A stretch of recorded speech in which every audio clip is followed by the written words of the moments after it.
Alors bonjour tout le monde. Aujourd'hui, je vais vous présenter mon oral. Il s'agit en fait de la science et la chrétienté. Et non seulement ça, mais j'ai amené deux invités pour vous. À ma gauche, l'archiduc des montagnes. Et à ma droite, le généticien Luc Saint-Georges. Bonjour monsieur. Merci beaucoup de m'avoir à votre émission. J'étais justement en train de réviser la partie de mon livre de biologie qui parle de l'évolution. Merci beaucoup à mes invités d'être venus et commençons la présentation. Cette présentation va surligner les stéréotypes de la science et la chrétienté, ce que vous savez sûrement déjà à propos de la science et la chrétienté et des choses que vous ne saviez sûrement pas à propos de celles-ci. Lorsqu'il est question des stéréotypes par rapport à la science et à la chrétienté, on peut penser à des personnages comme le professeur Richard Dawkins et l'archevêque Rowan Williams qui débattent le créationnisme et versus l'évolution. Ces débats sont souvent considérés comme les plus grands débats de la chrétienté et de la science. Et certaines personnes, par exemple, croient que ces débats ne devraient pas être eus parce que, en bout de ligne, on ne peut vraiment pas savoir qui a raison puisque les deux sont techniquement des théories. Une autre personne à qui l'on peut penser lorsqu'il est question des stéréotypes est le chercheur Phil Mason qui a une chaîne YouTube sous le nom de Thunderfoot qui vient critiquer surtout la pseudoscience, comme il l'appelle, qui est de la science qui n'est pas réelle et qui a surtout rapport à des religieux qu'il va venir critiquer. Une autre personne à qui on peut penser est le docteur Kent Hovind, qui a aussi sa propre église aux États-Unis. Et cet homme va surtout faire des conférences pour démystifier les sciences que l'on apprend à l'école et nous montrer comment c'est complètement ridicule et ça n'a rien à voir avec la réalité.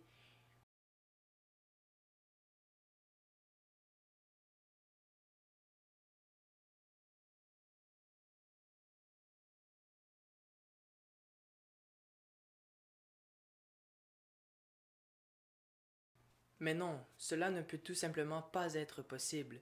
L'univers doit et tout doit avoir été créé par Dieu.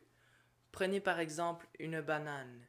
Ce fruit est d'une forme parfaite pour rentrer dans la paume de votre main. Et non seulement ça, mais elle vient avec une petite goupille comme sur une canette de soda pour pouvoir rapidement l'ouvrir et en déguster son contenu.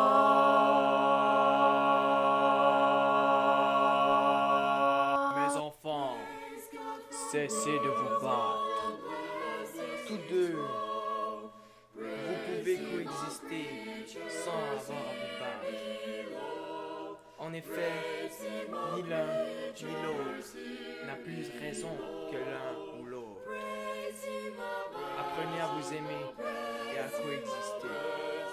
C'est toujours la meilleure chose à faire. Ne faites pas la guerre, mes enfants, mais faites la paix.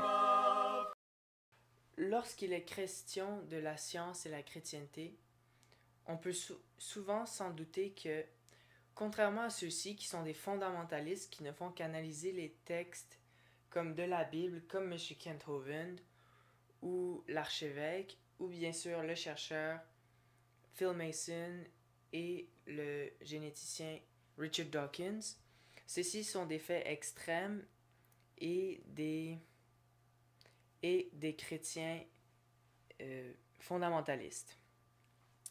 En gros, la plupart des chrétiens ne sont pas fondamentalistes. Donc, ce que cela veut dire, c'est qu'ils ne vont pas prendre une Bible, le lire et le prendre littéralement. La plupart des chrétiens vont prendre la Bible et l'analyser, l'interpréter de la façon qu'ils le préfèrent.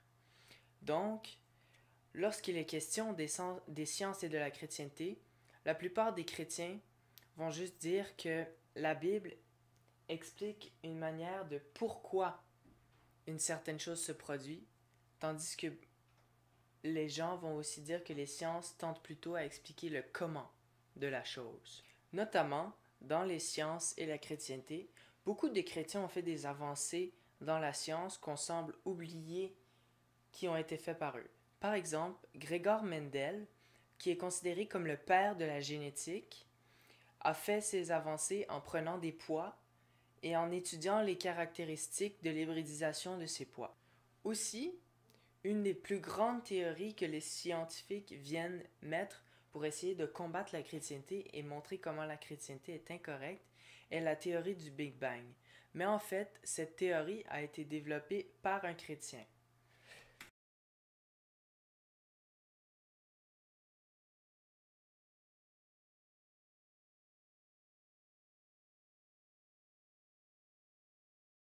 Bien sûr, la théorie du Big Bang ne viendrait pas nécessairement contrer ce que les chrétiens croient à propos que Dieu a créé l'univers. Comme mentionné plus tôt, contrairement aux fondamentalistes, la plupart des chrétiens vont interpréter la Bible. Donc, on peut interpréter comme si la singularité serait en fait ce que Dieu a créé et qu'ensuite la singularité a tout créé l'univers et tout, et que l'interprétation dans la Genèse n'est qu'en fait, en effet, qu'une interprétation. Je voudrais vous remercier d'avoir écouté ma présentation et si vous avez des questions ou des commentaires, vous pourrez me les poser à l'instant. Merci beaucoup.